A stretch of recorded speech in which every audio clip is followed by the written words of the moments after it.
Good morning Sujata ঘর সংসার channel থেকে আমি সুজাতা।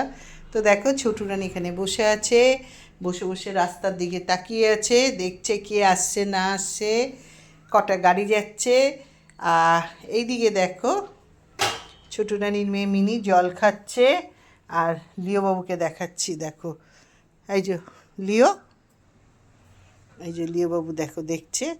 আর মিমো কোথায় গেল? এই যে মিমো এখানে।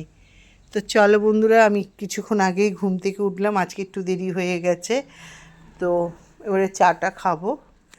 গোপুসোনাকে তোলা হয়ে গেছে, গোপুসোনাকে ব্রেকফাস্ট দিয়ে দিয়েছি, আর সমস্ত কাজ হয়ে গেছে দেখো সব। তো চলো বন্ধুরা, এবারে আমি চা করব, চা খাবো। আর এই যে ছোটু রানী দেখো, এই যে পাখির আওয়াজগুলো শুনতে পাচ্ছ বন্ধুরা, ওরা পাখির আওয়াজগুলো শোনে। এবার আমার বাসি বিছানাটা গুছাতে হবে, ঝাড়তে হবে। তো চলো বাই বন্ধুরা, চা খেয়ে নিই।